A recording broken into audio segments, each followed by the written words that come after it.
തിരിച്ചു വിളിക്കാൻ ചെന്നപ്പോ ഇവരുടെ നേരെ കത്തിയെടുത്തോണ്ട് ചാടി. പോലീസിനോട്ടാണ് 4 പൊട്ടിക്കുക. പെണ്ണിനൊന്ന് വിരട്ടി മതി, ഇവനെ ശരിക്കും ചാർത്തണം. സർക്കിളിനെ വിളിച്ചു പറയാം. ഇതെന്റെ അഭിമാനത്തിന്റെ പ്രശ്നമാണ് കുമാരേട്ട. ശരിയാക്കാടോ. സർക്കിളിന് പറ്റില്ലെങ്കിൽ ഡിവൈഎസ്പി വിളിക്കാം. അല്ല, എപ്പോഴാ അങ്ങോട്ടൊക്കെ വരുന്നത്? വരാടോ. എന്നാ ഞാൻ വരട്ടെ.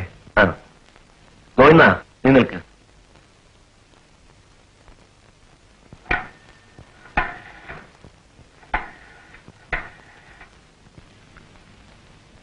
ഹലോ, സർക്കിളില്ലേ? അതെ, സർക്കിൾ ഇൻസ്പെക്ടർ വിജയൻ മേനോൻ. ആ സാർ, ഞാനാ കുമാരൻ. ഞാൻ ഗോവിന്ദന് വിടാം. പിടിച്ചുകൊണ്ട് പോയി ശരിക്കൊന്ന് പെരുമാറണം. കയ്യും കാലും ഒടിച്ചിടണം. പിന്നെ ഒരു 6 മാസത്തേക്ക് ഇറങ്ങാൻ പറ്റരുത്. എല്ലാം ഗോവിന്ദൻ പറഞ്ഞോളും. ഞാൻ പിന്നെ കണ്ടോളാം സാർ. ആരുടെ കയ്യും കാലുമാണ് തല്ലിയൊടിക്കാൻ പോണത്? ഞാനല്ല, പോലീസ് ചെയ്തോളും. എവിടെന്നോ ഒരു പെണ്ണിനെ തട്ടിക്കൊണ്ടൊന്ന് പാർപ്പിച്ചതാണ് കേസ്. ആര്? അവൻ തന്നെ, നിന്റെ പഴയ ലോകിക്കാരൻ.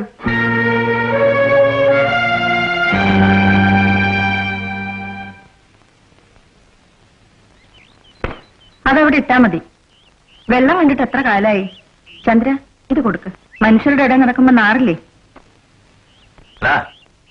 നീ ഉണ്ടാണ് ഇവിടെ. അവറ്റേന് ദമ്മെടുക്കാൻ വരില്ല. എന്നാലും ആരെങ്കിലും ഒരാൾ വേണം ഇവിടെ.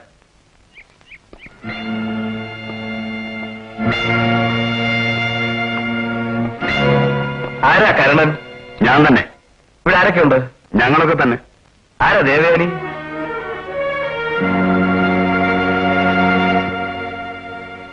ഇതാരാ? പെണ്ണ്. നിന്റെ ആരാണ് ചോദിച്ചത്? അതാ മലയാളത്തിൽ പറഞ്ഞത്. പെണ്ണ്. വിളവെടുക്കണ്ട. ഒരു കംപ്ലൈന്റ് ഉണ്ട്. നീ അവിടെ തട്ടിക്കൊണ്ട് പോകുന്നതല്ലടാ. ഏത് സാറേ, ഇത്തിരി മയത്തി വർത്താനം പറ. ദേവയാനി, ഇങ്ങോട്ട് വന്നോ. ഈ സ്ത്രീ പേര് ദേവയാനി. വയസ്സ് 22.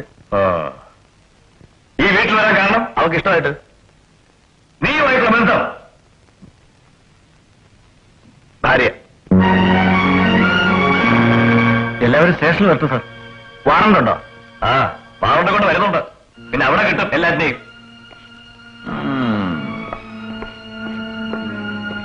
നാരായണ ചുമ്മാതിരിക്കുന്നില്ല.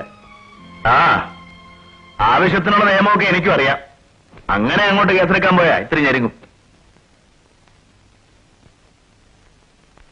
കല്യാണം കഴിച്ചവരാന്ന് പറഞ്ഞപ്പോ ഏടിന്റെ മുഖര് എളിഞ്ഞു.